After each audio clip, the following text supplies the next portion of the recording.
Kasus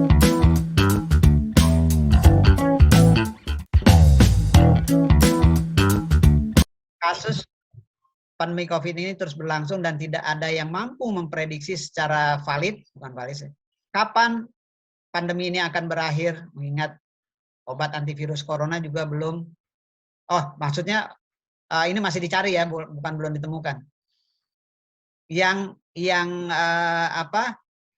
bisa punya pengaruh yang cukup tinggi untuk bisa menyembuhkan. Kalau yang sekarang sudah berlangsung. Karena itu metode penelitian ini berdasarkan riset dan pemantauan berita di media massa antara Januari-April 2020 hingga saat ini. Jadi nanti, ini tadi belum saya tambahkan. Hasil pembahasan menggambarkan bagaimana kasus wabah corona yang kemudian berubah menjadi pandemi. Dan sekarang sudah ada woro-woro, sudah ada warning bahwa kita harus siap menghadapi endemi. Apa bedanya pandemi dan endemi? Kalau pandemi itu kan wabah penyakit atau virus yang terjadi di seluruh dunia. Kalau endemi ya manusia atau kita harus menghadapinya secara bersahabat seperti penyakit-penyakit lain. Misalkan virus-virus yang lain yang sudah kita anggap mau tidak mau kita akan menghadapi itu, misalkan flu. Itu kan biasa. Nah, jadi berdasarkan ini pemerintah mulai melonggarkan, mulai memasyarakatkan istilah-istilah kita nggak usah khawatir dengan pandemi karena ini pasti akan berlangsung seperti flu biasa. Hanya saja kita harus meningkatkan kesehatan kita. Saya kira itu gambaran awal atau kira-kira outline yang coba saya akan buat. Mungkin itu Mbak Ratih, terima kasih. Saya mohon masukan dari teman-teman, karena terus terang sekali lagi saya belum pengalaman nih dalam penulisan. Kecuali untuk penulisan berita atau artikel biasa. Terima kasih. Ya, Pak Sur, keren. Komunikasi publik pejabat pemerintah dalam penanganan COVID-19. Kayaknya ini jenis penelitiannya fenomenologi nih. Fenomenologi itu biasanya nanti kualitatif riset tuh Pak Sur. Nanti biasanya Pak Sur nanti akan bikin kuesioner, terus nanti kuesionernya disebar ke, berarti objeknya pejabat ya Pak Sur ya? Nah, ini agak beda nih Mbak. Saya lebih ke bagaimana memperhatikan, mengamati pemberitaan di media aja. Oh, oke.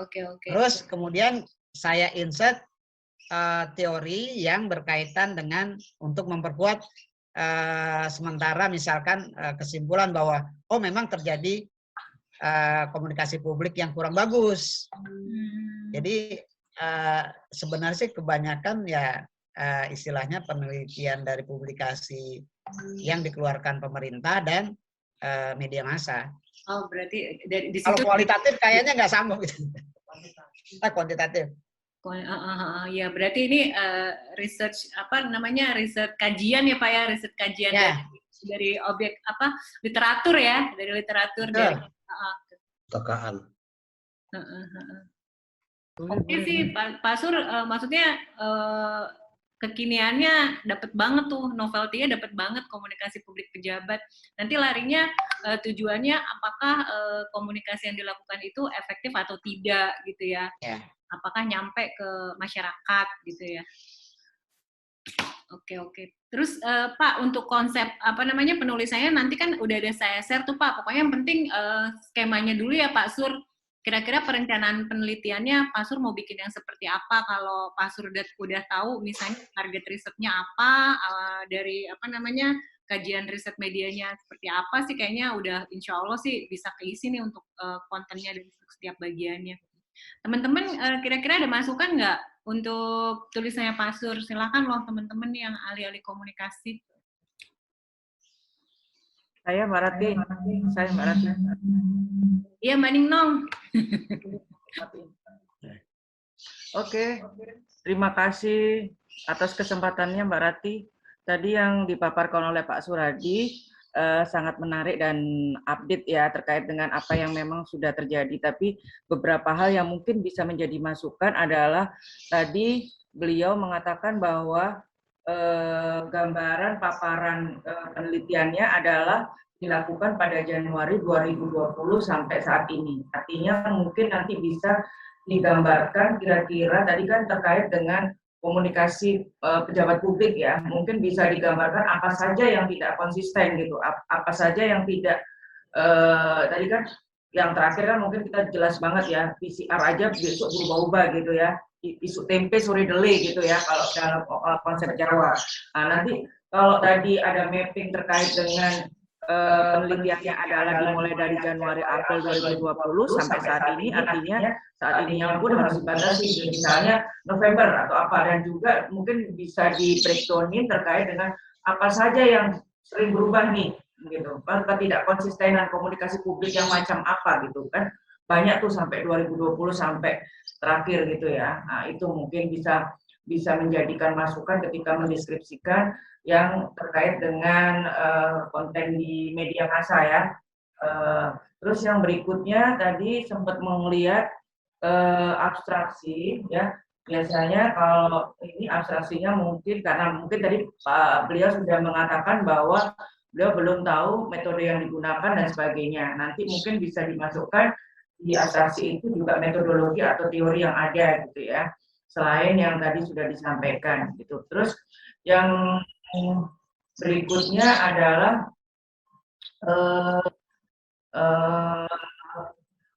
bisa ketika beliau mengatakan komunikasi publik, mungkin juga bisa dijabarkan apa sih yang dimaksud dengan komunikasi publik gitu, teori-teori tentang komunikasi publik gitu kan, karena seringkali ada perbedaan tuh antara komunikasi publik dan komunikasi massa gitu.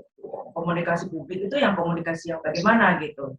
Nah, mungkin bisa dijelaskan atau ditambahkan di bagian dari penelitian beliau gitu terkait dengan komunikasi publik pejabat pemerintah dalam penanganan COVID-19, dan juga mungkin di skupnya juga dijelaskan juga pejabat yang level mana gitu ya. Apakah itu pemerintah pusat ataukah pemerintah daerah, karena juga pemerintah daerah yang mungkin bisa dikulik sedikit dibatasi.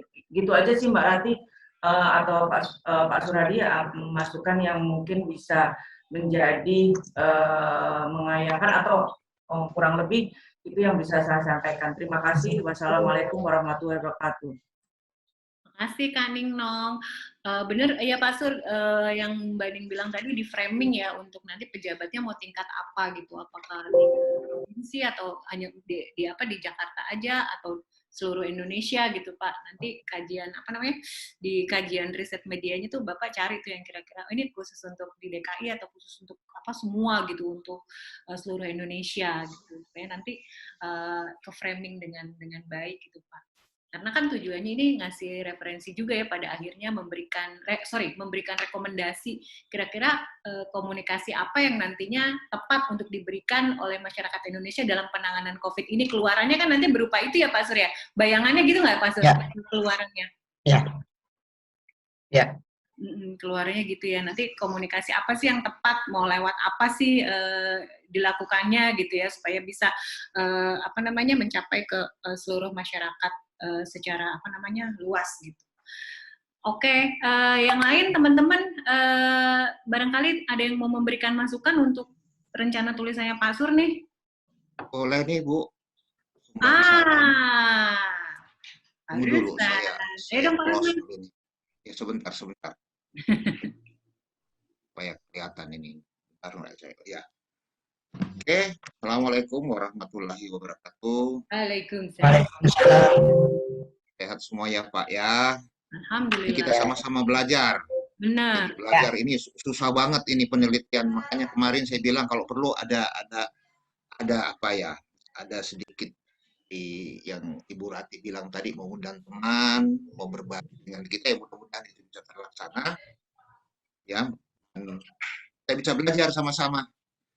Ya, saya pikir menarik banget ya, apalagi ini sesuai dengan bidang Pak Sur. Tapi setelah saya dengar tadi, benar mungkin kajian atau penelitian tentang ini untuk media seperti kita atau mungkin dari dosen belum terlalu banyak. Cuman mungkin begini Pak Sur, supaya ini nggak melebar kemana-mana, mungkin Pak Sur batasi aja medianya yang mau dianalisis beritanya. Media apa? Nah, kalau memang mau seperti itu, jadi menganalisis berita, tadi Bu Ning bilang tentang waktu berapa lama. Kalau tadi dibilang dari bulan berapa, mungkin menurut saya terlalu lama, dibatasi aja mungkin 1 bulan. Bulan berapa yang pada saat kebijakan itu suka berubah-berubah, itu dibatasi aja. Jadi untuk memperkecil kajiannya supaya lebih bagus. Lalu medianya media apa? Ada berapa media? Medianya misalnya di media online itu media apa? Apakah Kompasiana atau apa, ada berapa yang diambil, yang dianalisis isi daripada kebijakan yang berubah. Mungkin itu yang bisa saya sarankan supaya lebih fokus ke situ. Ya. Kemudian juga lebih dipertegas lagi. Tadi teori kajiannya yang mana? Apakah komunikasi organisasi, yaitu organisasi secara keseluruhan negara, yang itu dijelaskan teorinya. Tapi boleh juga yang lain. Jadi diambil satu aja teori, kajian teorinya, kemudian dibatasi ruang lingkupnya. Kemudian mungkin nanti ini ada bentuk seperti Bu itu tadi bilang, biasanya ini kan ada partisipan, ada bentuk pertanyaan yang dibikin, yang Pak Sur pilih berapa orang untuk menjadi untuk memberikan kesimpulan dalam pembahasan tentang pandangan dari narasumber yang Pak Sur berikan kuesioner itu yang dianalisis. Mungkin kalau menurut saya Bu Ratih ini bentuknya kuantitatif. Jadi kuantitatif, ada data yang dianalisis, yang dibuat oleh Pak Sur kalau menurut saya. Kalau saya nggak pernah buat itu, tapi kalau saya dengar istri saya biasanya membimbing, kebetulan istri saya nggak ada ceritanya, dibimbing mahasiswa, biasanya teori-teori teknik yang digunakan. Jadi dipersempit aja Pak, supaya fokus saja ke situ beritanya. Saya kalau menurut itu, saya kira. Terima kasih. Itu aja Bu Rati untuk ini kesempurnaan daripada masukan untuk Pak Sur untuk penelitiannya. Terima kasih. Oke, teman. Makasih. Framingnya harus ditentukan kira-kira medianya yang seperti apa gitu ya Pak Rusman ya, kira-kira yang bisa buat masukan Pak Suradi itu ya. Ya. Dan pejabat publik itu siapa sebenarnya, harus dibatasi itu Pak? Harus gitu. Apakah tingkat menteri ke atas, ataukah yang memberikan kebijakan yang dia analisis itu, apakah tingkat menteri, apakah tingkat kepala daerah, apakah itu dibatasi, apakah nasional atau bentuknya regional atau bentuknya per provinsi, siapa nih menteri? Jadi yang juru bicara saya nggak ngerti siapa ya. Itu mungkin dibatasi Pak, siapa yang berbicara itu. Kan ada pasti berita-berita yang berubah-berubah menurut Pak Sur tadi, yang tidak konsisten. Saya kira gitu aja. Yes. Nah itu saya jadi inget tuh Pak Sur, Satgas COVID tuh masih ada nggak sih Pak Sur? Ya. Masih ya. Kalau dulu kan dia masih aktif menginformasikan tuh lewat TV gitu ya, bahwa ini kecenderungannya naik turun. Itu kayaknya sekarang ketika melandai itu kayaknya mereka sudah tidak lagi memberikan informasi ya tentang updating kondisi COVID di Indonesia. Tuh bisa jadi masukan juga tuh Pak Sur. Terus ini Pak Sur, kalau dalam penelitian itu ada namanya state of the art atau hasil penelitian sebelumnya. Nah, nanti mungkin bisa cari, nah teman-teman juga nanti bisa membantu kalau menemukan berbagai tulisan atau jurnal yang membahas hampir mirip dengan apa yang yang nanti ditulis Pak Sur gitu. Jadi biasanya gini Pak, kalau misalnya dalam penelitian itu ada namanya state of the art atau komparasi antara penelitian yang mau Bapak buat dengan penelitian sebelumnya yang sejenis. Misalnya kalau kita lihat, sama-sama dalam penanganan COVID gitu, tapi mungkin ini dalam kajian bahasan yang lain dari segi kesehatan misalnya, atau dari segi pengadaan vaksin gitu. Pokoknya, nah dari situ tuh gak usah banyak-banyak sih Pak Sur, cukup 2 contoh jurnal penelitian yang sudah ada. Nanti bisa dicari di Sinta, nanti coba saya linknya. Nah, nanti di situ Bapak bisa cari tuh komparasinya apa. Karena biasanya kalau penelitian standar Sinta itu, atau misalnya jurnal penelitian nasional, biasanya nanti mereka akan minta state of the art. Gitu sih Pak, untuk komparasi aja kira-kira apa yang belum ada di penelitian sebelumnya, nanti akan ada tuh di penelitiannya Pak Sur. Jadi di situ nilai novelty-nya ada di situ. Kurang lebih seperti itu sih Pak Sur kalau dari yang saya bisa sharing. Gitu. Jadi nggak usah dibikin pusing ya Pak Sur, bikin sesimpel mungkin, tetapi ngikutin caranya, ngikutin formatnya gitu. Yang kemarin kalau nggak salah saya sudah kirim format ya teman-teman ya. Contohnya tuh sebenarnya sih nggak terlalu sulit ya. Apalagi nanti kalau ada contoh tulisannya. Mudah-mudahan nanti saya bisa share deh kalau ada contoh tulisannya yang Boleh, terima kasih Mbak Rati. Ya, teman-teman ada lagi nih masukan buat Pak Sur, silakan. Bu Rati. Yes, Bu Rati, saya. Bu Siska ya? Saya, Dian. Oke, Uti, ayo Uti. Uti mau ini. Sebenarnya mau ngomong sih agak malu ya, karena belum buat. Saya sangat salut dengan Pak Suradi yang sudah menyampaikan ide yang lagi ke kinian ini Pak. Cuma saya hanya mau kasih saran, karena bukan saran juga sih, saran dan ada yang saya kurang memahami antara judul dan isi ya Pak ya. Judul Bapak di sini mengatakan komunikasi publik pejabat pemerintah dalam apa nih? Ketutup ya, dalam penanganan. Sementara dalam dalam isinya lebih jelaskan tentang isi dari sebuah berita online. Gitu ya. Jadi mungkin saya ngerti maksudnya adalah Bapak tuh mau melihat bahwa dalam berita online ini ada informasi tentang COVID yang disampaikan oleh para pejabat pemerintah. Tapi dalam judul dan isi tidak nampak. Tidak nampak itu bisa jadi Pak, karena mungkin seperti apa yang disampaikan oleh Pak Rusman tadi itu kayaknya memang karena tidak fokus, tidak membatasi. Jadi sebenarnya ini mau ke komunikasi publik pejabat atau mau ke beritanya. Itu dulu maksud saya. Itu ya. Hanya kalau yang saya tangkap ya di sini. Jadi saya tuh agak ngambang. Ini larinya mau kemana? Lalu komunikasi kalau misalkan mau ke beritanya di media online mana? Lebih enak kalau kita lebih fokus. Mungkin media online Kompas dan ini kalau namanya penelitian biasanya tidak, kalau kita hanya satu itu kayak satu media itu kayak kita S1 ya.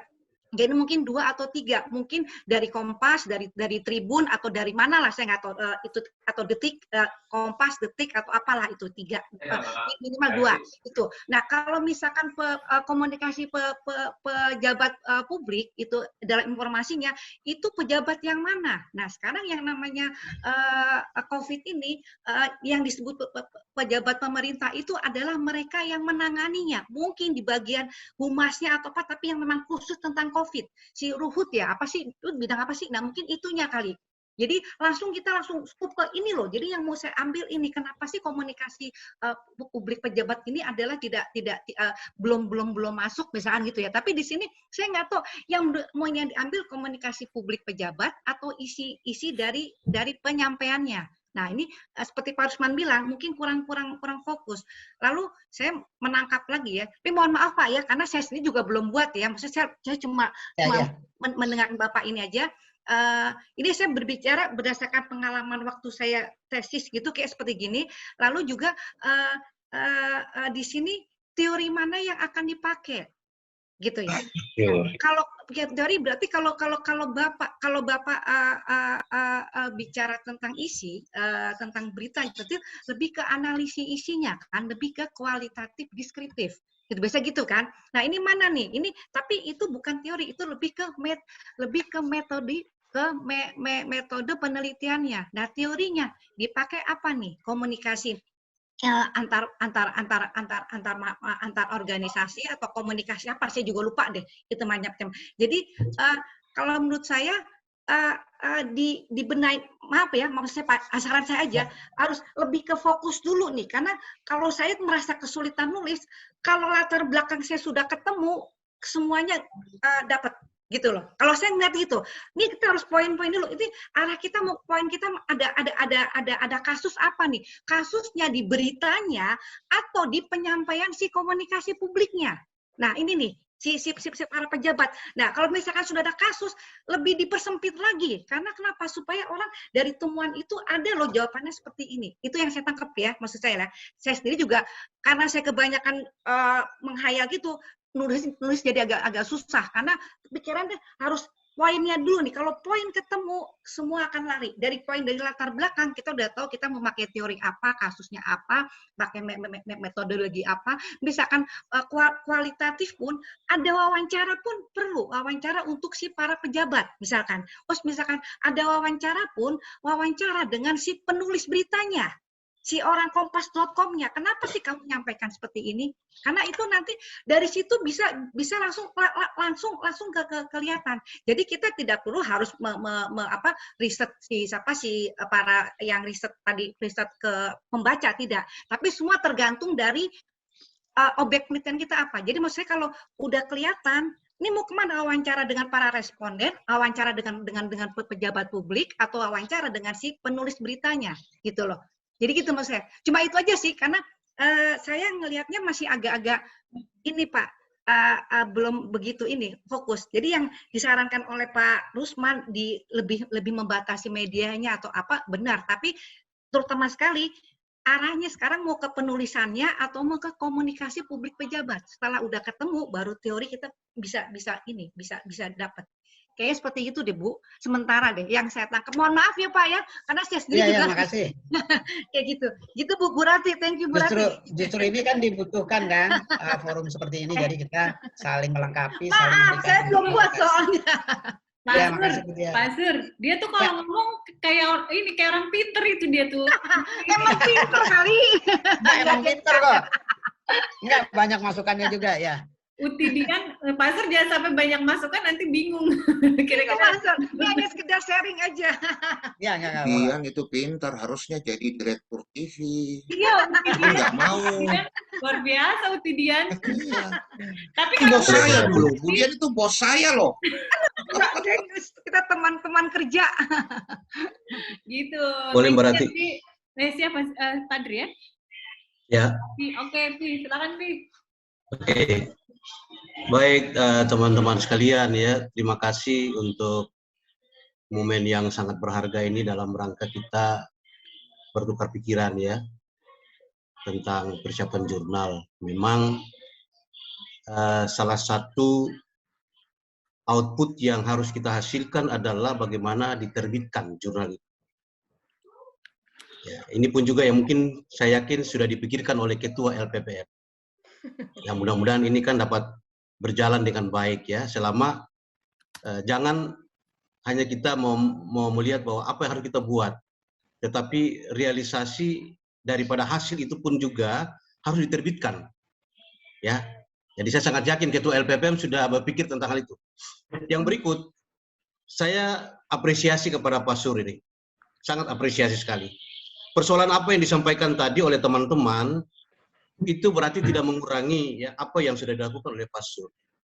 Ya, ini betul-betul. Namun inti daripada sebuah penulisan itu sebenarnya, ya kita melihat bahwa relevansinya yang sangat kuat untuk mengumpulkan berbagai data adalah metodologi yang jelas. Kenapa saya katakan ini? Beberapa kali saya masukkan di Sinta 3, awal-awalnya saya masukkan itu ditolak. Karena metodologinya tidak jelas, ditolak Pak. Jadi sudah 4 kali, hanya pertama kali saya ditolak itu di Sinta 3 yang 2 kali saya masukkan di Mustopo. Saya ditolak awalnya karena tidak didukung dengan metodologi yang jelas. Yaitu beberapa tahun kemarin. Begitupun kemarin saya masukkan di Sinta 3 di Unswagati. Itu juga awalnya ditolak karena tidak memiliki metodologi yang jelas. Dan hanya saya perbaiki dan sudah diterbitkan. Nah, inilah pengalaman-pengalaman yang mungkin saja menjadi perhatian kita semua. Persoalan teori yang disampaikan tadi adalah, karena dukungan teori itu adalah relevansi dukungan dengan judul yang kita angkat. Ya, jadi relevansi teori itu adalah berdasarkan judul. Kira-kira judul yang kita angkat ini relevansi dengan teori apa? Karena itu juga adalah bagian daripada sebuah pembagian dalam rangka kita memetakan persoalan sebuah penelitian yang harus kita lakukan berdasarkan teori dan dukungan dan judul. Nah, lalu kalau tadi yang disampaikan oleh apa yang draft tadi disampaikan Pak Sur tadi tentang metodologi, saya pikir bahwa harus kita dudukan metodologi yang jelas. Kalaupun sifat yang dilakukan adalah sifatnya kualitatif atau yang dikatakan studi pustaka yang bersifat nantinya deskriptif, ya ini memang sesuatu harus juga dijelaskan. Apalagi kalau dibilang bahwa berbicara tentang komunikasi publik, ini kan ada melibatkan berbagai pihak yang perlu untuk kita memperoleh berbagai data-data dalam rangka bagaimana melengkapi dengan metodologi yang kita buat. Apakah itu nantinya melakukan survei?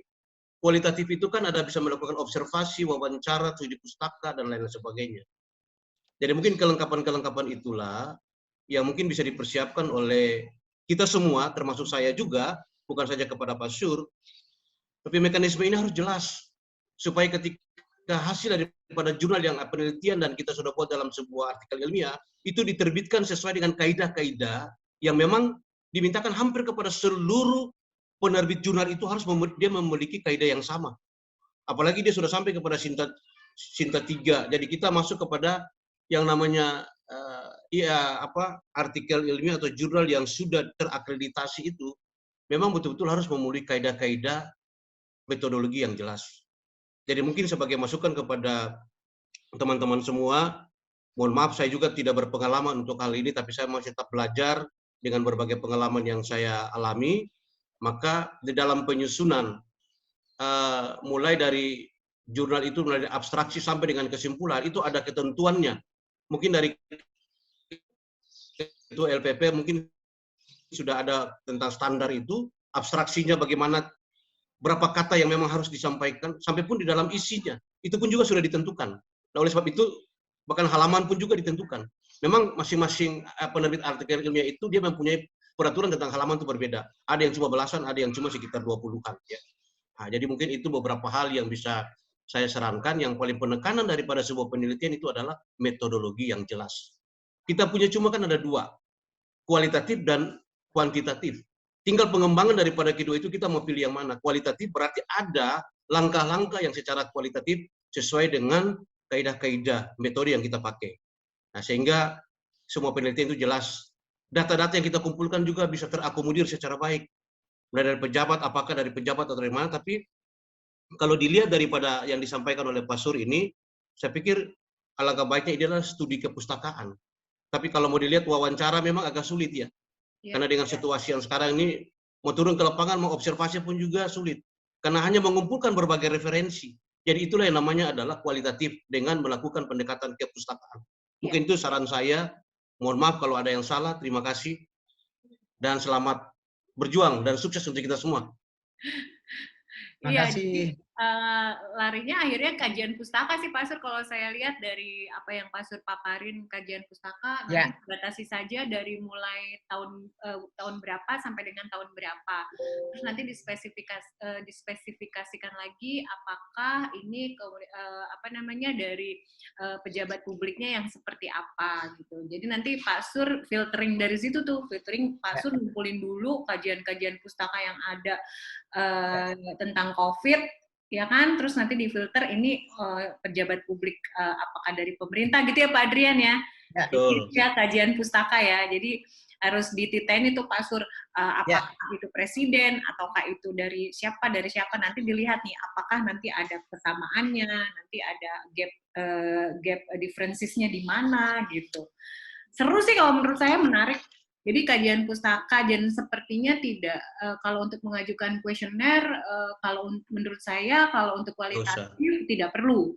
Saya pikir gini Mbak Rati, kalau memang ini adalah hanya fenomenologi tapi kajian pustaka gitu ya. Ya betul.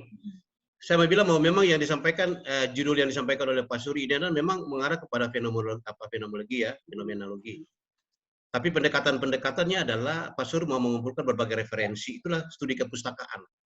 Jadi saya pikir kalau mau menyebarkan tentang kuesioner ini agak tidak bisa ya, bukan tidak bisa, tetapi nanti agak sulit dalam sistem mesti menghubungi segala macam pihak yang memang berkepentingan dengan itu. Tapi intinya bahwa saya memberikan apresiasi dan bravo kepada Pak Sur ini.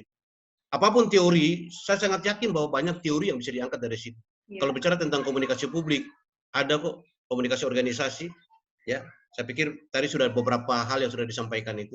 Tapi inti daripada apa yang dilakukan ini adalah betul-betul harus kita menggunakan sebuah metodologi yang tepat dan jelas. Itu kuncinya, karena nantinya diminta juga ketika kita mau terbitkan, Pak, metodologi yang dipakai apa, kalau kita nggak tulis, dikembalikan ke kita sebagai dikoreksi untuk direvisi. Nah, kira-kira begitu, mohon maaf. Sinta 3 ya? Ya, begitu, terima kasih. Oke, makasih Pak Adrian. Terus nanti untuk penulisan kutipannya, kemarin kita sempat diskusi. Ada juga, betul. Kita ada beberapa yang pakai Mendeley ya, Mendeley. Nah, Mendeley itu seperti apa? Bentuknya seperti apa sih? Gimana sih cara mempelajari sistem Mendeley? Nah, sebenarnya ada aplikasi sistemnya. Dan insya Allah nanti saya coba sharing ya, ada sharing season dengan teman saya yang memang dia lumayan jago Mendeley-nya. Nah, nanti kita bisa sama-sama belajar di sini bagaimana cara mengutip dengan menggunakan metode Mendeley, kayak gitu.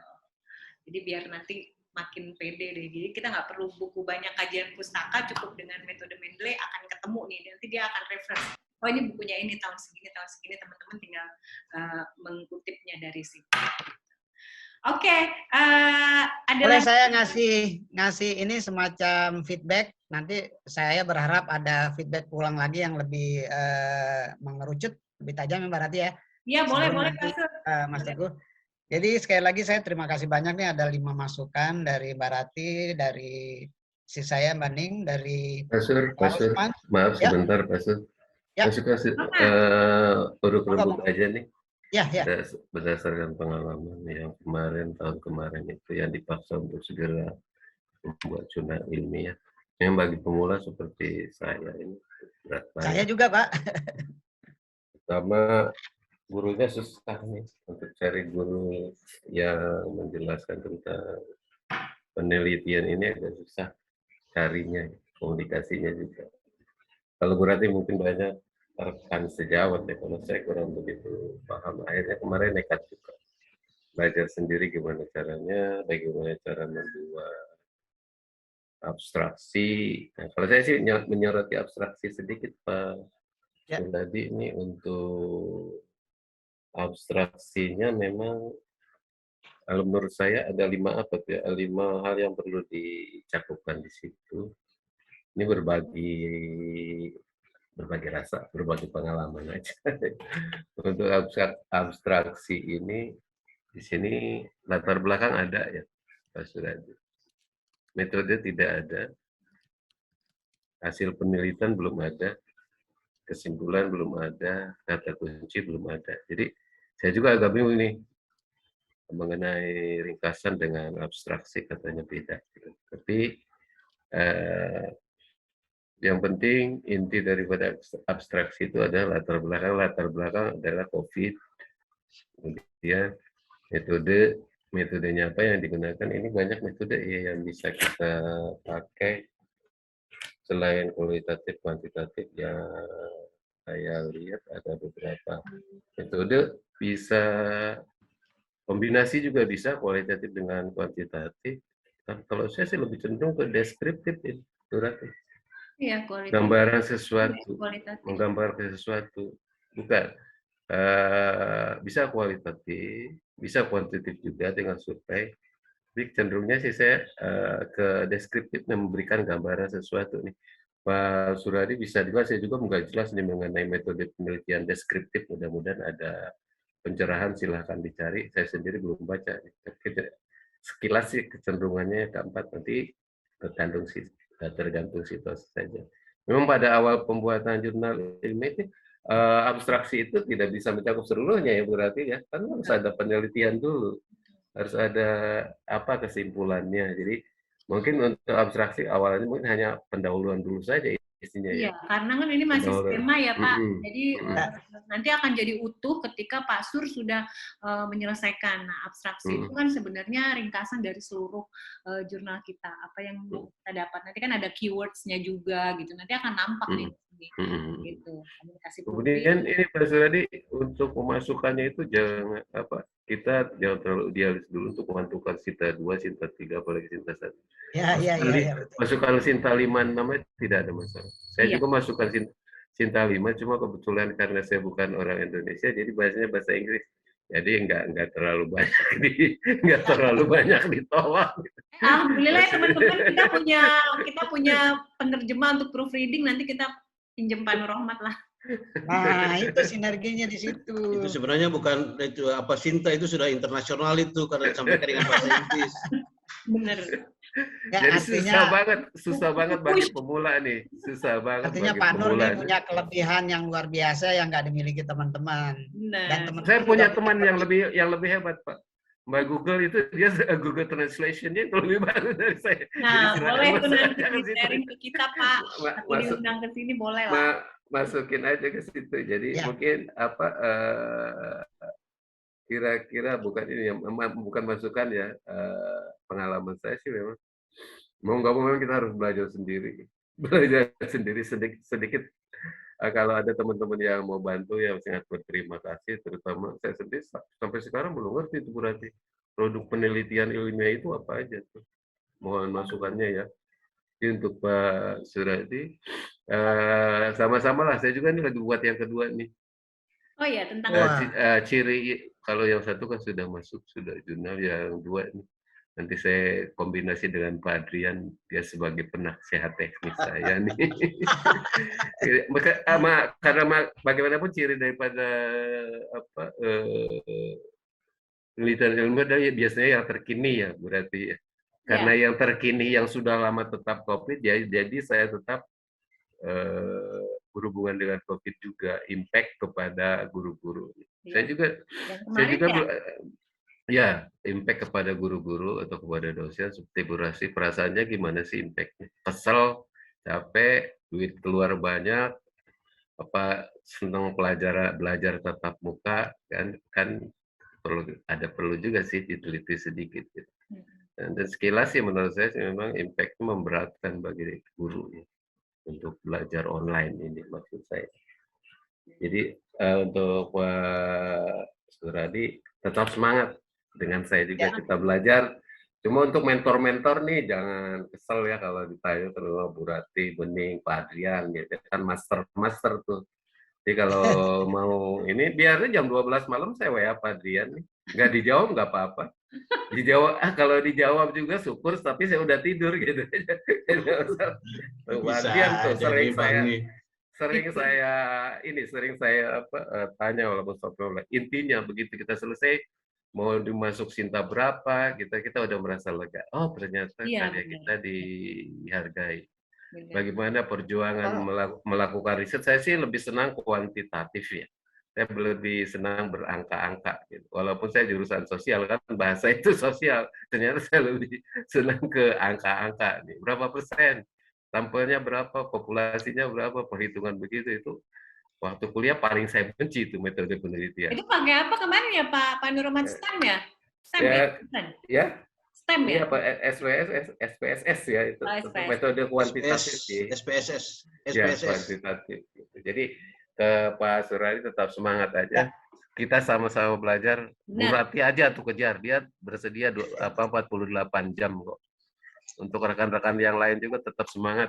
Jadi jangan merasa jurnal. Memang menyebalkan sih kalau kita udah berhubungan dengan reviewer dari kampus-kampus yang lain ya. Tolong diperbaiki ini. Pas saya masukkan ke kampus yang lain, daftar pustaka tidak. Ada angkanya. Daftar pustaka 1, 2, 3, 4, 5 berurut ke bawah. Jadi setiap kutipan ditulis angkanya. Oh, itu pakai footnote ya? Footnote ya. Ada. Kemudian masukin yang lain suruh diganti. Jadi kita bersabar aja. Iya. Bersabar kita walaupun dia sakit hati tapi segala yang namanya hidup kata Om Irama perjuangan. Gitu aja Mas Suradi. Ya, oke kita semangat ya. Saya juga lagi berarti mohon izin saya langsung ya. Karena ini Mas Teguh udah hadir nih. Ya silakan. Jadi, silakan Pak Sur. Mas atau Pak Nur Rahmat saya terima kasih banyak dan di sini saya senang ini. Artinya setelah LPPM yang baru ini semangat dari teman-teman untuk saling membantu luar biasa. Dan tadi saya dengar dari Pak Nur Rahmat ternyata sudah pecah telur nih, sekarang sedang menulis yang kedua. Jadi saya ingat gini, memang sesuatu yang awalnya sulit, sekarang Pak Nur Rahmat sudah menemukan pola dan caranya. Dan mudah-mudahan saya juga akan seperti Pak Nur Rahmat nih, memecahkan telur, menulis di artikel ilmiah. Iya. Saya juga ingat Pak Rusman mungkin yang hampir sama dengan saya, ketika awal mau menulis buku kan luar biasa sekali sulitnya, tetapi kita sudah menerbitkan satu buku, menjadi candu ya Pak Rusman ya, pengennya nulis terus gitu. Nah, cuma untuk yang jurnal ini saya terus terang baru ini nih, baru pertama, dan Pak Nur Rahmat, dan mudah-mudahan kalau ini sukses masuk misalkan, akan terbangun rasa ingin menulis artikel ilmiah terus. Itu harapan saya. Ya, nah, ke materi tadi saya mengucapkan terima kasih masukan-masukan yang ke-6 dari Pak Nur Rahmat. Jadi, nah saya ingin menggambarkan lagi bahwa buat semua yang memberikan masukan dan yang hadir di sini, apa yang saya share di sini, yang saya cantumkan memang baru ide awal untuk memancing masukan-masukan, dan ternyata masukannya luar biasa. Nah, yang saya pikirkan adalah saya ingin menulis tentang miskomunikasi atau kebijakan pejabat publik dalam kaitan ini pejabat pemerintah, mungkin setingkat menteri. Tapi memang secara detail di bahan awal untuk mancing ini belum detail disebutkan pejabat publik yang mana, pusat atau daerah. Cuma di sini saya sebutkan lagi, sepertinya adalah pejabat di tingkat pusat pemerintahan, sekelas menteri, ya. Cuma kan di bahan pemantik diskusi ini saya belum detail menjelaskan. Nah, kemudian kenapa jangka waktunya panjang? Karena saya cuma mau melihat dari sisi aspek kebijakan dari awal muncul pandemi sampai sekarang. Jadi saya tidak melihat konteks waktu yang luas dalam kaitan pembahasan materi yang panjang. Nah, dari rentang waktu misalkan 2 tahun ini saya akan lihat beberapa kebijakan itu tadi yang sudah diberikan masukan ya. Kebijakan apa saja sih yang Mbak Rati bilang yang menimbulkan atau menurut kita lemah komunikasinya. Yang terakhir saya sebutkan di bidang PCR. Nah, sebelumnya mungkin soal vaksinasi. Nah, jadi memang rentang waktu dari awal sampai sekarang. Cuma saya di antara rentang waktu itu saya mau ambil 1, 2, 3 yang saya lihat kebijakan publik. Luarannya apa? Luarannya informasi dari pemerintah. Kemudian ditangkap, diberitakan oleh media. Jadi nggak mungkin saya akan wawancara wartawan yang menuliskan berita itu, karena dia hanya penyambung lidah. Jadi yang akan kita lihat atau saya akan lihat adalah produk atau luaran dari kebijakan pemerintah. Ya. Nah, kemudian saya tidak akan meriset, meneliti batasan media apa, misalkan 1, 2, 3, bukan itu. Beda kalau saya meneliti misalkan perkembangan kasus COVID Juni-Juli selama puncak misalkan, atau Juli-Agustus ketika varian Delta meningkat. Saya akan meneliti di 3 media, Republika, Kompas, dan Tempo misalkan, bukan itu. Jadi nanti saya minta masukan lagi yang dipertajam oleh teman-teman. Yang akan saya angkat adalah miskomunikasi atau kebijakan publik yang lemah dari pejabat pemerintah setingkat menteri. COVID itu kan setingkat menteri itu Satgas COVID. Nah, kemudian output dari mereka yang terimplikasi dalam ruang publik di pemerintahan. Nah, tadi saya memang belum menyebutkan metodologinya yang secara jelas, tapi di sini sudah banyak masukan nih. Nanti misalkan kualitatif dengan pendekatan kepustakaan gitu kan, atau deskriptif.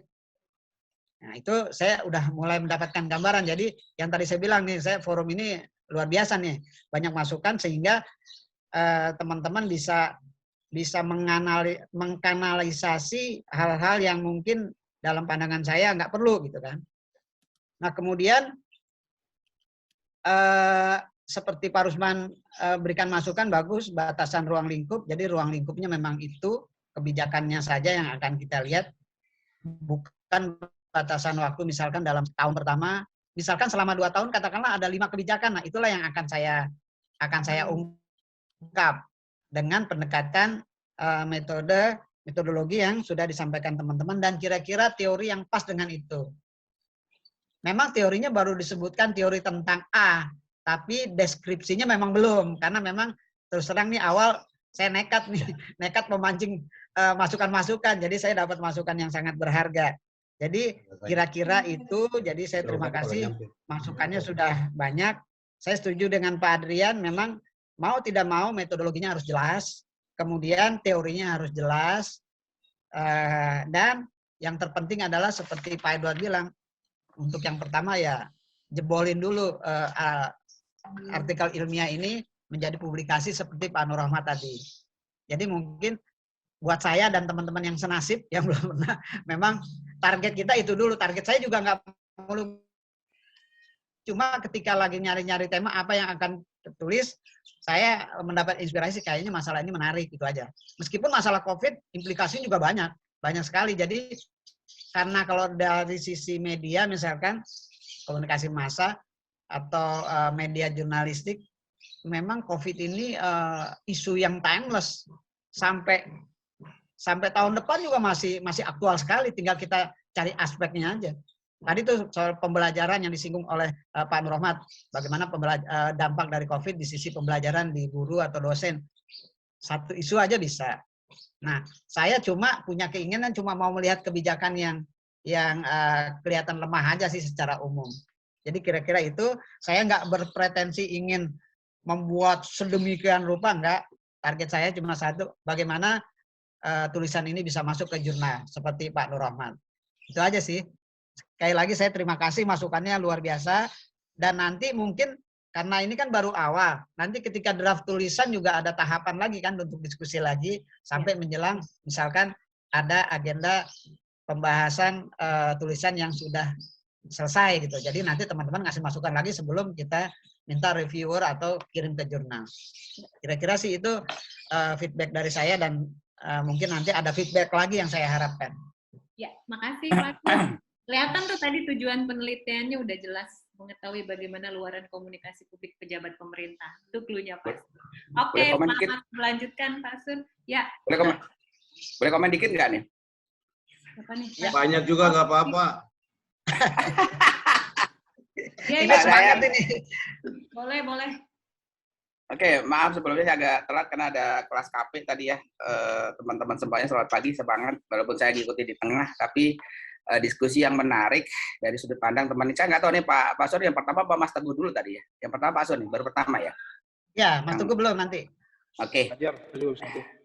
Oke, sama aja harus ngajar. Gini, saya lihat diskusi yang cukup kelihatan banyak sudut pandang, banyak teman-teman juga sudah berekspresi. Ini sebenarnya menariknya diskusi seperti ini kalau bisa umumnya dari kita ya mengupayakan untuk live atau apalah. Jadi di websitenya ATI itu sebenarnya nggak masalah, seperti ini kan bagus ya, kelihatan bahwa kita ada hidup gitu ya, atau nanti di rekamannya di-upload atau apa. Ini diskusi ini benar menarik ya, dan tidak sesuatu yang tabu ya di dunia dalam kita mengkritik pemerintah selama di dunia koridor pendidikan kan otoritas kebebasan mimbar akademiknya kan juga nggak apa-apa ya. Sebenarnya bagus ya kalau ini bisa juga diskusi bahwa sudut pandang teman-teman ini juga cerdas-cerdas gitu ya. Ini yang harusnya dipikirkan juga Mbak Rati, gimana mempublish diskusi seperti ini. Sebenarnya kayak webinar kan, ini sebenarnya seperti ini juga menarik gitu. Satu topik diangkat, walaupun nanti yang meneliti detailnya Pak Nur atau nanti siapa lagi Pak Adrian mengangkat apa, terus diskusi banyak sudut bahwa kita memang dosen kita punya dokumentasi yang baik gitu ya, entah itu di YouTube, entah itu apa, itu ini sudut pandang itu ilmiah tidak apa-apa sih menurut saya sih. Itu sih Mbak Rati, menarik sih sebenarnya sudut pandang teman-teman bisa ekspresi semua gitu. Itu aja sih Mbak Rati, makasih. Oke, makasih Pak Cip. Bener sih ya teman-teman, keren juga nih kalau misalnya kita jadi diskusi panel, nggak usah ngundang orang luar lah, kita aja. Oke. Itu yang saya usulkan, Mbak Rati. Ya, nggak usah ngundang orang forum luar. serial. Misalkan, bisa.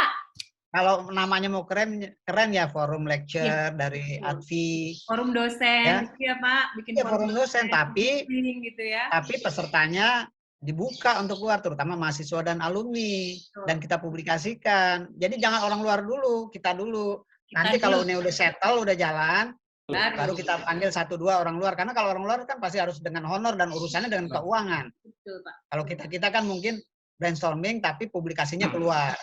Nanti tugas saya lah untuk publikasinya, Mbak Rati. Sip, ya, not rap. Makasih Pak Sur. Oke, kandidat berikutnya nih. Apakah Pak Teguh sudah ada? Pak Teguh. Yup. Oh. Gema banget suaranya. Di mana sih nih? Stop share screen dulu Pak, punya Pak Suradi tadi. Oh ya Pak Sur, bisa di close share screen-nya. Oke, stop ya. Kenapa bergema ya suaranya? Ya bergema banget, Lagi berarti mantap. Lagi bertapa di gua mana? Mbak Siska, apa kabar? Baik, rambut kita putih sama. Keren. Pendengar yang baik dulu lah. Masih bergema? Ya. Coba cek lagi suaranya. Dian tuh suruh rambutnya putih tuh, karena udah nenek. Iya, Uti. Ayo dong, Mbak Dian. Putih dong. Ini Uti Dian. Mas Teguh. Ya. Oke. Ready ya? Ya, insya Allah ya. Oke. Inilah, mudah-mudahan. Berdiskusi di depan forum rektor, Ci. Ya, Pak Teguh, metodenya sama dengan Pak Sur tadi. Kita diskusi santai aja, dan teman-teman di sini pasti dengan antusias akan kasih masukan kayak Pak Sur tadi. Pak Sur udah memberikan foreplay yang keren, yang bagus, dan mudah-mudahan Pak Teguh juga bisa nih memberikan menampilkan skema penelitiannya, dan kemudian silakan teman-teman untuk memberikan masukan, saran, dan lain sebagainya. Oke, silakan Pak Teguh. Terima kasih ya. Terus terang saya agak gegabah ya menyalonkan diri sebagai yang pertama. Tapi nggak apa-apa, supaya kita semangat ya, supaya LPPM ini juga berjalan seperti yang kita harapkan ya. Mudah-mudahan di bawah Bu Ratih ya bisa hasilnya juga banyak jurnal-jurnal yang dihasilkan. Oke, saya akan share screen sebentar.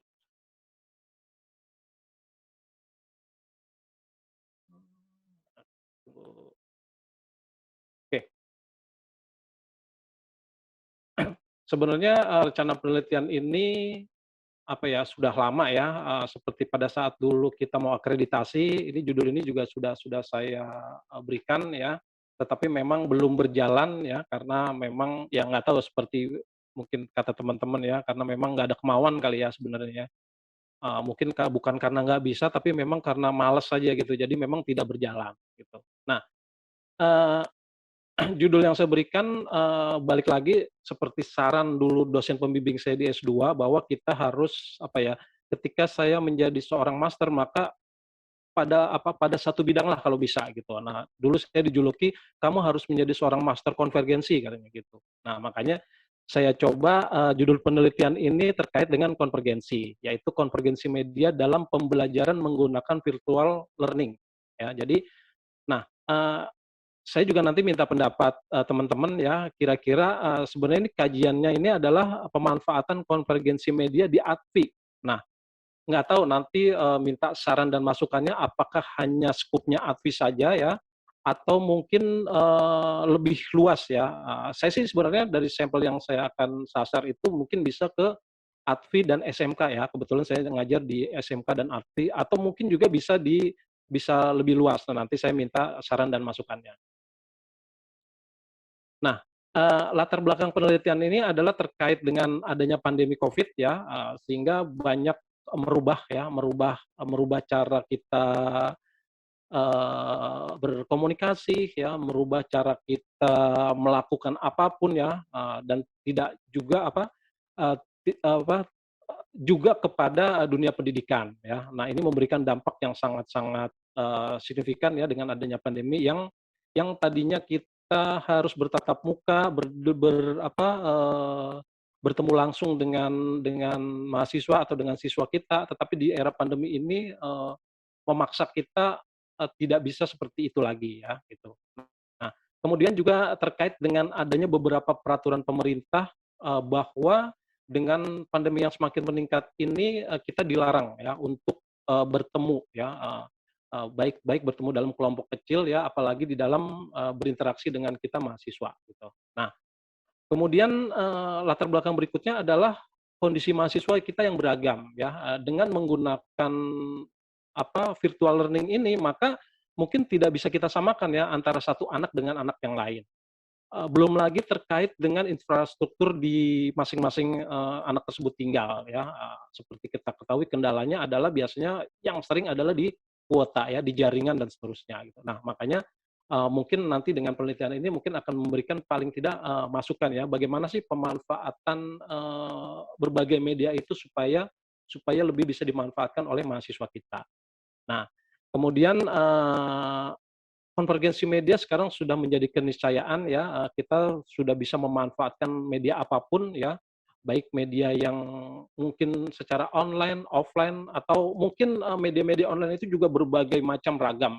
Nah, bagaimana kita mensinergikan, mengkombinasikan berbagai media itu untuk proses pembelajaran ya, tidak misalnya juga terkait dengan media sosial ya, kita bisa memanfaatkan IG, mungkin memanfaatkan YouTube, memanfaatkan Facebook dan seterusnya ya. Nah, itu nanti akan menjadi bahasan salah satu bahasan saya juga.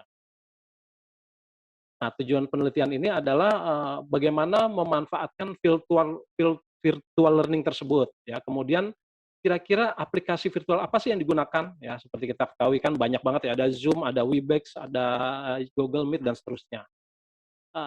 Mengetahui aplikasi yang paling disukai mahasiswa dan dosen ya, karena seperti kita ketahui ya, mungkin ada beberapa dosen yang senang pakai Zoom gitu. Ada juga mungkin yang senang pakai Gmeet ya, Google Meet gitu ya, dengan kelebihan dan kekurangannya ya. Tapi kalau kita di ATI memang biasanya pakai Zoom ya, karena memang itu sudah difasilitasi oleh kampus gitu. Tetapi balik lagi, mungkin Zoom itu memakan kuota yang sangat besar gitu, sehingga mungkin beberapa mahasiswa agak terkendala gitu ya. Seperti kita ketahui juga kan, baik dosen maupun mahasiswa itu tidak disupport ya, walaupun ada beberapa yang diberi bantuan oleh pemerintah, tetapi kan ya boleh dikatakan terbatas. Nah, kemudian mengetahui kendala dari masing-masing aplikasi tersebut. Kira-kira apa sih ketika kita menggunakan Zoom, kendalanya apa, ketika menggunakan Google Meet, aplikasi kendalanya apa, dan YouTube apa, dan seterusnya ya. Kemudian mengetahui kelebihan dari masing-masing aplikasi tersebut. Nah, subyek atau responden tadi ya, sementara ini saya adalah menyasar di ATPI ya, mahasiswa ATPI gitu, yang mengikuti kuliah online. Ini target saya sebenarnya ini di kemarin semester 2 dan 4 kemarin ya. Dan kebetulan juga memang sudah berjalan proses menyebarkan kuesionernya, tetapi memang balik lagi tadi karena mungkin ada rasa malas atau apa, akhirnya belum berkembang. Kemudian juga respondennya juga dosen ya, bagaimana dosen itu dari sisi mahasiswa seperti ini, kemudian dari dosen itu bagaimana gitu ya. Karena kadangkala mahasiswanya itu lebih update dibanding dosennya gitu ya. Dosennya untuk ngoperate Zoom aja bingung, sementara mahasiswanya sudah lebih dulu 2 langkah lebih maju gitu. Nah, itu kan adalah kendala-kendala yang sering dihadapi ya. Juga mungkin nanti ada orang tua ya, bagaimana orang tua mensikapi apakah ada problem di anaknya pada saat belajar ya. Nah, saya juga nggak tahu, nanti juga minta masukan apakah orang tua ini harus dilibatkan atau enggak dalam penelitian saya ya, karena kan seperti kita ketahui respondennya adalah mahasiswa yang notabene mungkin sudah dianggap dewasa ya kali ya. Jadi mungkin apakah itu perlu dilibatkan orang tua di dalam penelitian saya ini. Kemudian metode penulisan yang pasti menggunakan wawancara ya, wawancara dan penyebaran kuesioner. Nah, kemudian teknik penulisannya menggunakan kualitatif, deskriptif ya, melalui paparan hasil wawancara tadi. Hasil wawancara kemudian menjadi dasar analisa penulisan dan kajian saya. Nah, ini adalah kuesioner yang sudah saya sempat sebarkan ya. Sampai malam ini udah bertambah, ini 52 responden ya. Sampai malam ini karena beberapa hari kemarin sudah saya sebarkan juga, sudah mencapai hampir kalau nggak salah hampir 70-an responden yang mengisi form kuesioner ini. Memang rata-rata itu adalah mahasiswa ATPI ya, semester 2 dan 4. Lalu berarti sekarang ini semester 3 dan 5. Pertanyaannya ada banyak ya, nggak saya share di sini ya karena banyak banget. Nah, ini abstraksinya ya, pandemi COVID telah membawa dampak bagi dunia pendidikan. Sistem pembelajaran yang biasa dilakukan secara tatap muka tidak dapat dilaksanakan karena terkendala protokol kesehatan. Untuk mengatasi permasalahan tersebut, maka digunakan alternatif pembelajaran selain tatap muka, yaitu penggunaan TI atau teknologi komunikasi. ATFI sebagai salah satu institusi pendidikan yang juga terkena dampak dalam proses pembelajarannya, Untuk kelancaran proses tersebut, AFI memanfaatkan konvergensi media yang ada. Pembelajaran secara virtual dilakukan dengan berbagai macam cara, baik itu menggunakan fasilitas e-learning yang sudah ada maupun menggunakan berbagai aplikasi pembelajaran online. Penelitian ini bertujuan menganalisis pemanfaatan berbagai media dalam pembelajaran online di AFI. Subjek penelitiannya semester genap ya, tahun lalu ya, 2001-2022, penelitian menggunakan pendekatan kualitatif dengan analisis deskriptif terhadap data primer dan sekunder. Itu aja yang bisa saya sampaikan. Saya mohon saran dan masukan dari teman-teman sekalian untuk lebih menyempurnakan penelitian saya ini. Terima kasih. Oke, makasih Mas Teguh. Mungkin itu objek penelitian ya, bukan subjek ya? Objek Oh iya, objek ya? Objek. Ya, objeknya mahasiswa ADVI. Berarti kumpulan penelitiannya atau kumpulan komunitas respondennya adalah mahasiswa ADVI ya, Mas Teguh ya? Ya, rencananya makanya saya minta masukan apakah itu terlalu kecil, terlalu sempit, atau memang gimana? Ya, sebetulnya kalau untuk penelitian biasa sih cukup, tapi kalau untuk yang standar jurnal, sepertinya objeknya biasanya beberapa perguruan tinggi atau beberapa akademi yang sama gitu, sama-sama akademi atau sama-sama akademi broadcasting gitu, antara AFI dan kampus apa gitu. Jadi ada 3 objek, tapi nanti sambil dilihat ya. Nah, judulnya berarti fokusnya adalah singgungan antara teknologi pendidikan dan metode pembelajaran virtual ya, virtual learning method ya Mas Teguh ya. Itu teorinya banyak tuh, enak tuh kalau bisa bikin kayak gitu. Dan penelitian sebelumnya saya pernah lihat juga, tapi tidak fokus kepada konvergensi pilihan metode teknologi pembelajarannya. Nah, kayaknya Mas Teguh bisa ngisi di situ. Respondennya berapa Mas Teguh tadi? Ada berapa? Ada 72. Yang udah ngisi sih sekitar 72 ya. Yang 72 ya? 72 ya. Kalau bisa sih kalau bisa dapat lebih dari 100, oke sih Mas Teguh. Nah, itu makanya apakah di ADVI saja atau saya sudah menyebarkan kuesioner ini ke SMK ya, SMK dan ADVI gitu. Ya, tanggung kayaknya kalau ADVI, kalau begini mah mending SMK broadcast sekalian, di foto broadcasting sekalian gitu. Ya, oke. Oke, teman-teman silakan yang mau sharing di forum diskusi ini di sesi Pak Teguh. Silakan lah teman-teman. Baik, Mbak Rati, Ibu Ketua mohon izin. Boleh.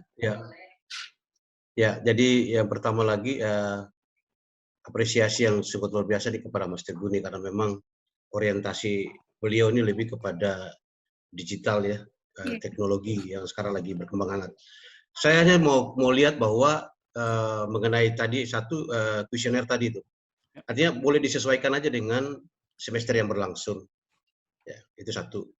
Yang kedua, kalau masalah metodologi, saya tidak akan komentar. Cuma masalah objek tadi, kalaupun memang kalau dibilang tadi adalah perbandingan antara bagaimana sistem virtual yang digunakan dalam metode pembelajaran di SMK ini kan rata-rata kan terwakilkan tingkat SMA, sedangkan ADVI terwakilkan tingkat perguruan tinggi. Artinya saya melihat bahwa ini mempunyai case yang sama. Pasti semua akan menghadapi persoalan yang sama ketika masa pandemi ini, maka metode pembelajaran itu berubah. Ya, pasti semua mengalami case yang sama.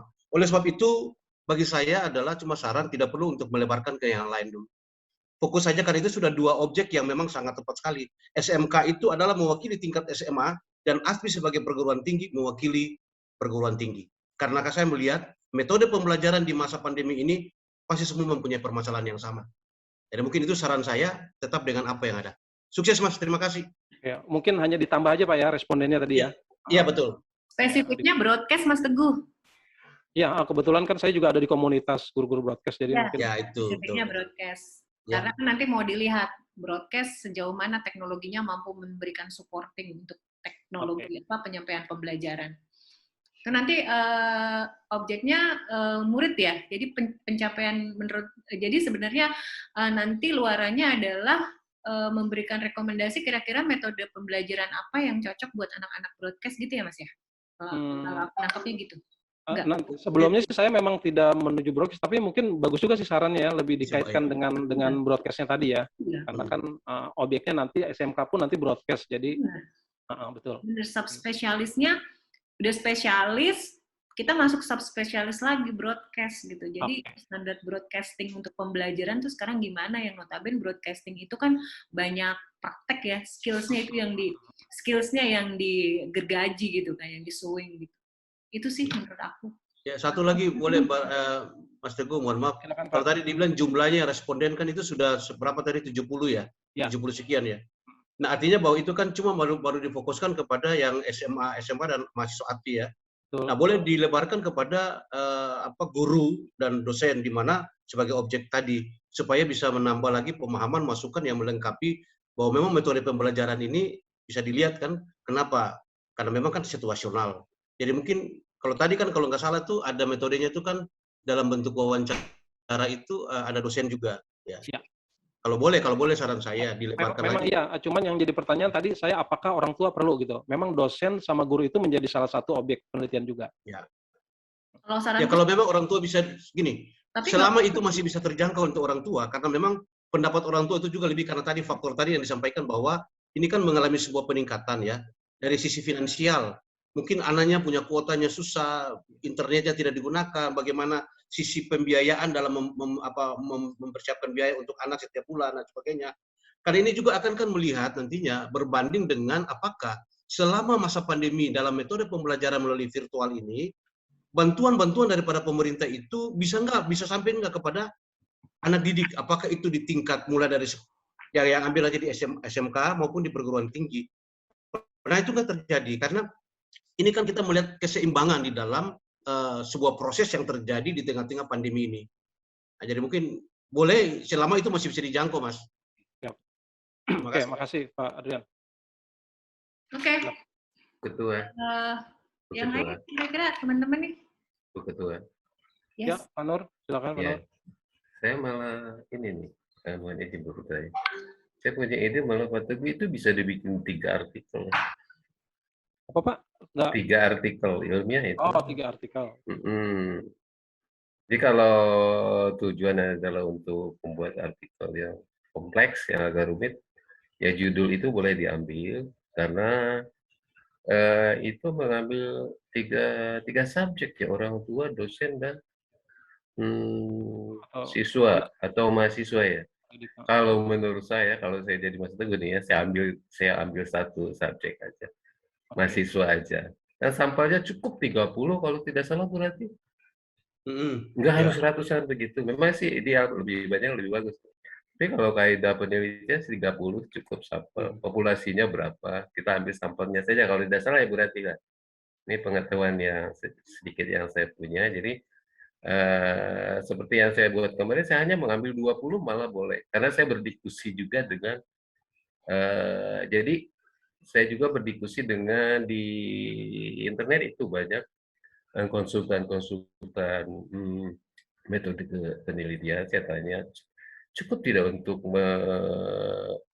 mengetahui beban dosen atau guru dalam online learning ini dengan 20 atau 30. 20 juga cukup, Mas, menurut kaidah metodologi penelitian. Jadi saya rasa Pak Teguh jangan terlalu banyak, cukup lah. Itu 70 kalau menurut saya ya, sepengetahuan saya, sekurang tahu nih. Ke suhu Adrian sama suhu berat itu. Pak Adrian silakan ditanyakan. Ya, sampelnya 30 cukup. Mas Teguh malah jadi, lebih banyak itu. Betul Bang. Jadi memang komparasi dalam sebuah pengumpulan data itu memang perlu untuk kita melakukan komparasi ya. Bahwa masukan-masukan itu untuk sebenarnya tujuannya adalah juga untuk cuma melengkapi dan menguatkan hasil penelitian kita. Tapi memang populasi itu memang katakanlah banyak juga ya kurang baik juga karena nantinya kan merepotkan kita untuk menganalisis. Tetapi representasinya adalah ketika populasi itu kita kurangi dengan yang tadi disampaikan seperti yang disampaikan oleh Pak Nur Rahmat tadi, itu memang betul. Ya, itu betul. Nah, cuma kan nanti tujuannya itu kan untuk mempermudah kita menganalisis hasil yang akan kita capai. Tetapi sebenarnya banyak itu juga bagus. Untuk apa? Semasa kita memiliki kemampuan untuk mengkomparasi semua data-data yang masuk, itu untuk memperkuat hasil penelitian. Tujuannya itu. Lalu satu lagi kalau boleh saya saran. Ya, saya saran gini. Tadi Pak Suradi punya sudah satu, sekarang Mas Teguh. Jadi di antara nanti kita ini, kalau boleh, ini saya usul saja nih kalau memang diberkenan ya. sebagai pendamping daripada penelitian itu. Jadi misalnya penelitian penulis pertama siapa, penulis kedua. Jadi semua nanti kita itu ada seperti itu. Kalau boleh kita berkolaborasi lah.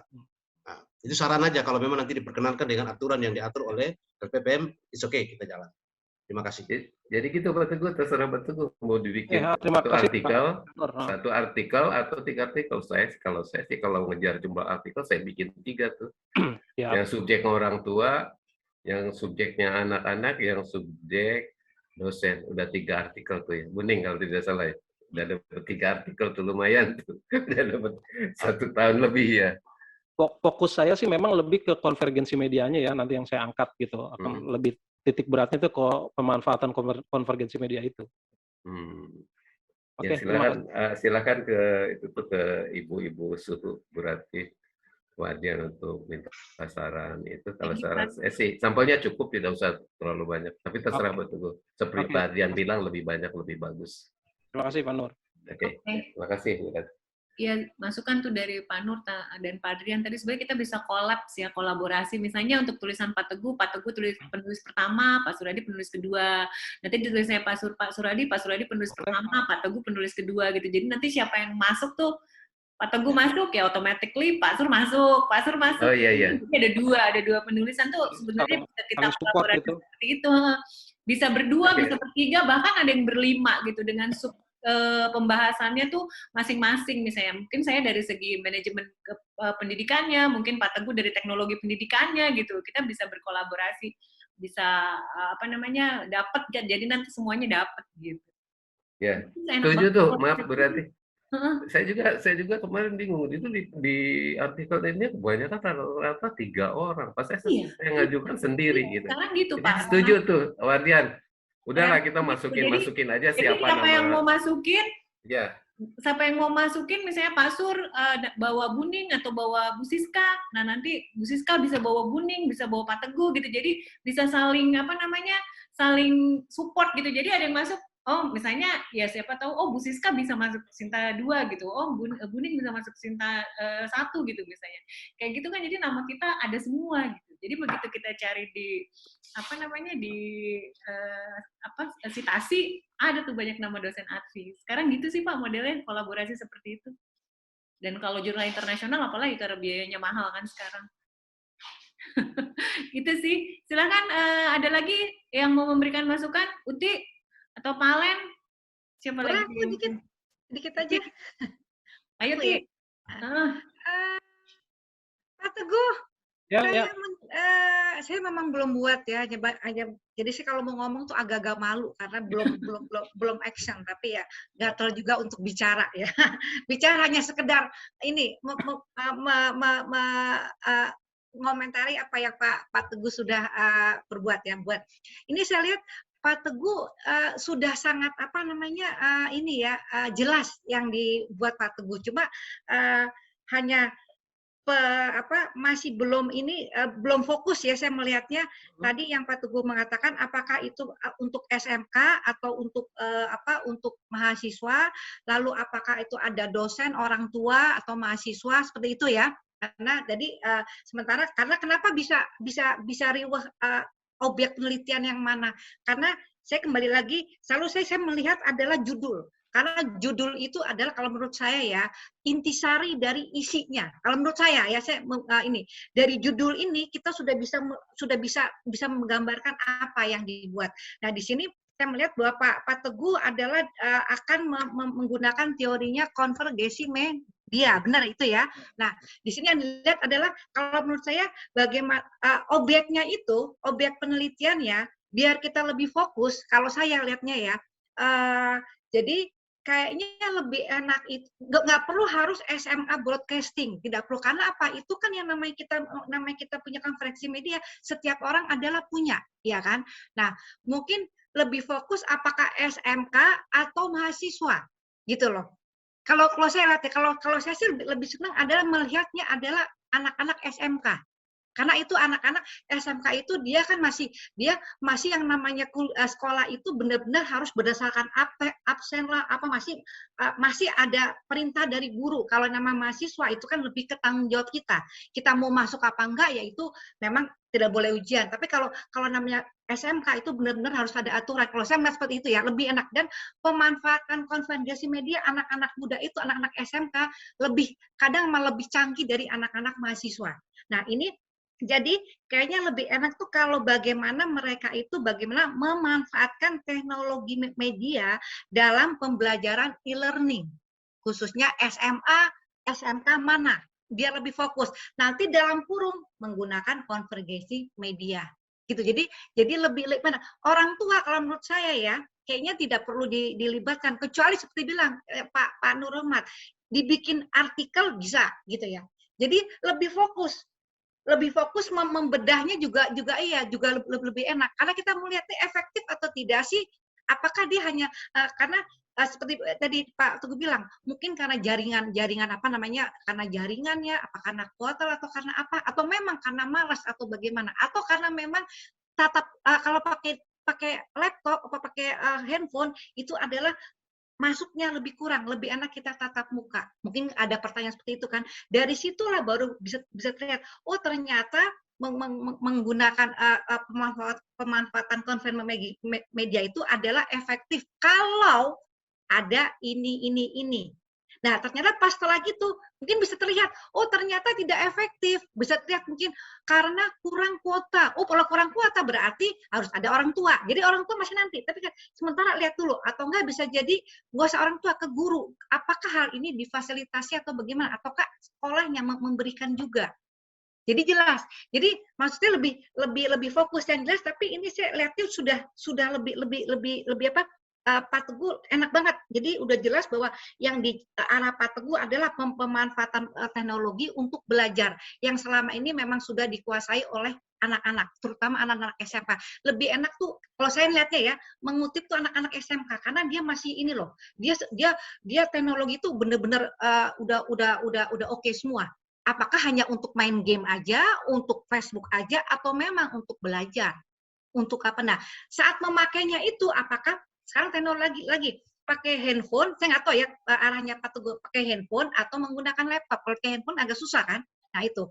Jadi, tapi kita bukan bicara tentang pakai handphone, tidak, tentang bagaimana mereka bisa memanfaatkan teknologi itu. Dosennya maupun si muridnya. Dan teorinya tadi Pak Teguh bilang konvergensi media mungkin udah cocok ya. Penelitiannya lebih ke kualitatif, tapi untuk menelitinya harus berdasarkan dari survei ya, tadi survei dari pertanyaan itu Pak ya, itu ya dari kuesioner. Mungkin ya antara 50 sampai 100 cukup lah itu. Kalau 30 kayaknya kurang kali kalau menurut saya ya, biar mewakili. Nah cuma sekarang mau dipersempit nggak? Kelas 1, 2, 3 atau bagaimana semester kelasnya? Apa kelas 3 aja, apa kelas 2 aja? Gitu. Atau saling mewakili, kelas 1 50, kelas 2 50, kelas 3 50 barangkali. Atau mau di dua SMK, di dua ini. Biasa ini sih enaknya sih 2 sih ya, supaya ada compare. Jadi enaknya sih mendingan lebih enak tuh swasta negeri gitu, lebih enak. Jadi ternyata lebih efektifan negeri karena swasta karena mungkin lebih fasilitasnya lebih ada barangkali gitu loh. Gitu kan. Seperti itu sih kayak sih, hanya gambaran aja. Mudah-mudahan tidak pusing karena saya kalau ngomong kan loncat-loncat gitu. Ya, gitu Pak Teguh, Bu. Oke, makasih. Bu Rati. Tip sebarannya ya Mbak Dian ya, jadi biar anak-anaknya tidak bias ya, kayak gitu. Iya, itu bias, benar. Oke, yang lain teman-teman kira-kira ada masukan? Kita punya 15 menit lagi kurang lebih. Silakan Mbak Ning. Ya, 15 menit lagi hari Jumat soalnya. Oke. Assalamualaikum warahmatullahi wabarakatuh. Waalaikumsalam. Terima kasih atas kesempatannya. Sangat bagus paparan yang telah disampaikan oleh Pak Teguh. Kekinian banget ya, apalagi dalam kondisi pandemi seperti ini, mungkin sampai nanti pun kita akan masih menggunakan ini, meskipun nanti udah ada tatap muka, karena beberapa hal masih ada opsi orang untuk nggak mau datang dan sebagainya ya. Dalam pekerjaan maupun dalam perkuliahan atau sekolah. Mungkin Mbak Teguh, yang tadi Pak Teguh sampaikan terkait dengan apakah SMA broadcast yang itu atau juga dengan API. Nah, kalau saya melihatnya juga bisa jadikan tulisan yang lagi yang bisa gini Mas Teguh, mungkin ya terkait dengan gini. Kalau Atfi sama Pak Teguh yang ngajar di sekolah broadcast kan sama-sama, kalau kita lihat ada kedekatan secara linear ya Mas Teguh ya. Nah, apakah kita bisa juga Mas Teguh juga akan juga meneliti gitu, bisa menambahkan bahwa konvergensi yang Mas Teguh ingin sampaikan, apakah juga tanda kutip serumit itu jika dilakukan dengan sekolah yang tidak broadcast gitu. Maksudnya saya yakin sekolah broadcast kan kepentingan konvergensi media luar biasa gitu Kak. Bagaimana Mas Teguh menyiapkan ya, karena kata Mas Teguh selalu cerita dia menyiapkan alat bla bla bla bla supaya untuk tampil karena ada praktek dan sebagainya gitu, supaya mahasiswa broadcast itu tahu sedemikian detailnya. Nah, kira-kira konvergensi media yang ini apakah juga bisa meskipun saya yakin juga bisa, tapi kira-kira deskripsinya yang sekolah yang tidak tanda kutip konsen pada praktek konvergensi terkait dengan praktek itu, apakah akan maintenance-nya sama, mungkin bisa jadikan masukan yang nanti bisa jadi ini masukan jadi buat pemerintah untuk standarisasi, bahwa ketika kita menyampaikan sebuah pembelajaran terkait dengan kecanggihan dan sebagainya, standarnya untuk sekolah itu semacam ini gitu. Ini menjadi masukan yang luar biasa gitu. Itu aja sih Mas Teguh. Apakah juga hal yang sama gitu? Pertanyaan saya adalah apakah juga menjadi hal yang sama ketika itu bukan sekolah broadcast gitu? Mungkin persiapannya, karena seperti kita ketahui kalau bukan sekolah broadcast pasti tidak sedahsyat itu, apalagi kalau di daerah-daerah ya, mungkin ya. Itu aja sih Pak Teguh. Terima kasih masukannya, tetap semangat dan sebagainya. Oke, Maring. Jadi ini Maring, maksudnya objeknya itu ditambah ya, bukan sekolah broadcast itu ya? Silakan Mbak Rati, terima kasih. Ya, Maring. Halo? Oke, Pak Teguh, sebelum nanti itu saya mau tambahkan sedikit aja nih. Ya, silakan. Artinya gini, saya melihat ini kan sebuah penelitian, ini kan ada objek yang akan dilakukan penelitian. Objek itu sebenarnya adalah cuma dalam sisi bagaimana kita melihat metode pembelajaran dengan pemanfaatan konvergensi media itu. Jadi bagi saya persoalannya adalah bagaimana tanggapan, apakah itu dia sebagai seorang siswa di SMK, apakah itu dia sebagai seorang mahasiswa di API terhadap penggunaan media selama pembelajaran. Fokus sebenarnya cuma di situ. Persoalannya kalau mau dikembangkan kepada sekolah yang lain, saya mesti melihat ini nanti lebih rumit dalam rangka sisi pembahasan atau hasil pembahasan penelitian. Tetapi yang kita mau menjadi jawaban, kira-kira manfaat daripada teknologi yang digunakan dalam metode pembelajaran di masa pandemi ini benar-benar memberikan sebuah manfaat yang positif bagi siswa enggak, bagi siswa dan mahasiswa enggak. Sebenarnya cuma fokusnya di situ kan Mas Teguh ya. Kalau saya melihat seperti itu. Itu aja. Ya, betul Pak Adrian. Saya memang lebih kepada lebih konsen ke konvergensinya ya. Bagaimana sih penggunaan berbagai media ini apakah efektif atau tidak dari sisi user dan dari sisi dosennya juga gitu. Ya. Itu sih memang lebih ke sana saya mengambil. Oke, terima kasih. Ya, big line-nya adalah konvergensinya itu ya. Iya, betul. Ya. Tinggal dipilih kira-kira yang suitable seperti apa. Oke, teman-teman, masih ada 5 menit sebelum kita tutup karena hari Jumat. Boleh saran untuk Pak Teguh? Silakan terus.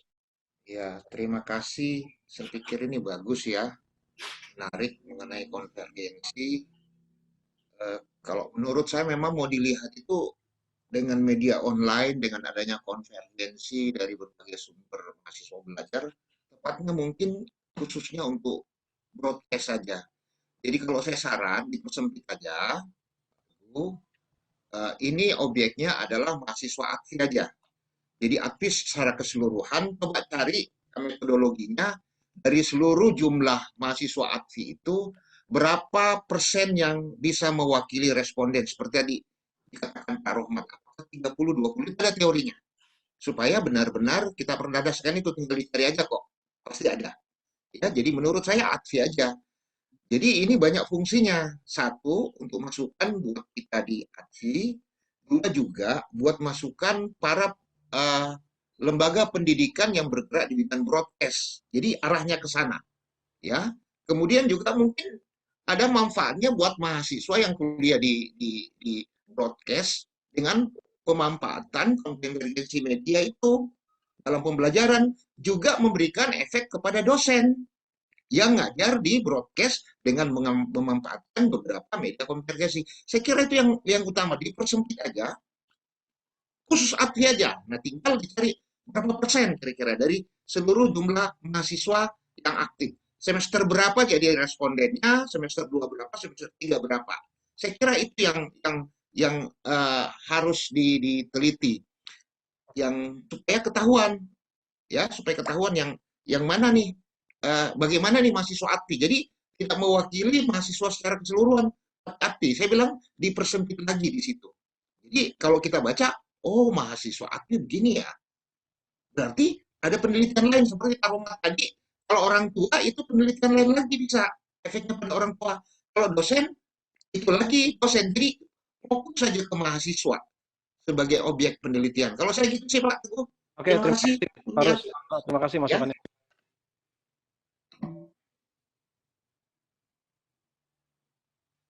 Berarti udah cukup. Terima kasih.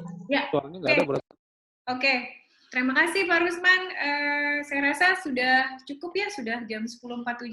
Waktunya teman-teman yang mau beribadah salat Jumat untuk siap-siap beribadah salat Jumat dan melanjutkan aktivitas. Dan saya dan Buning happy banget karena teman-teman supporting sekali dengan LPPM. Kalau lihat mata saya berkaca-kaca, senang gitu. Mudah-mudahan kita bisa bareng-bareng bersama ya. Karena di sini tidak ada yang paling pinter, tidak ada yang paling berpengaruh, tidak, semuanya sama di sini. Kita sejalan, saling support ya Pak Adrian ya. Siap. Oke, dan ada beberapa pengumuman juga dari LPPM sedikit tentang kegiatan. Pengumuman tadi ya. Kenapa Pak? Tentang penelitian yang sedang berjalan, yang dilakukan teman-teman. Silahkan teman-teman nanti yang kira-kira sudah punya ide untuk menulis, silahkan untuk menulis daftar untuk presentasi yang sudah disampaikan, yang sudah di-sharing di grup dosen tetap. Silahkan teman-teman yang belum. Dan sekarang setelah Pak Sur dan Pak Teguh sudah menyampaikan idenya, mudah-mudahan nanti teman-teman juga bisa termotivasi untuk memberikan ide untuk penelitian masing-masing. Dan untuk skemanya nanti Pak Sur dan Pak Teguh, terima kasih banyak sudah mengawali, terima kasih banyak sudah memprovokasi dalam pemaknaan yang positif. Sudah memberikan pemanasan yang luar biasa. Mudah-mudahan ini bisa menjadi pemantik yang bisa menyebarkan vibes penelitian di kampus kita. Dan untuk kegiatan pengabdian pada masyarakat sedikit ada informasi, nanti bisa ditindaklanjuti oleh ini bahwa ada kegiatan kerjasama dengan Yayasan Triasi berkenaan dengan pembuatan video taping. Jadi mungkin nanti bisa didiskusikan atau bisa kalau teman-teman ingin ikut serta atau ingin ikut menuliskan tentang kegiatan kampus Triasi, Yayasan Sekolah Triasi ini, atau ada kegiatan-kegiatan yang lain, kalau misalnya teman-teman berminat silakan bisa menghubungi PPM. PIC-nya adalah Buning. Itu kegiatan itu akan dilakukan dalam waktu dekat ya. Kemarin sudah diinformasikan oleh Pak Hans.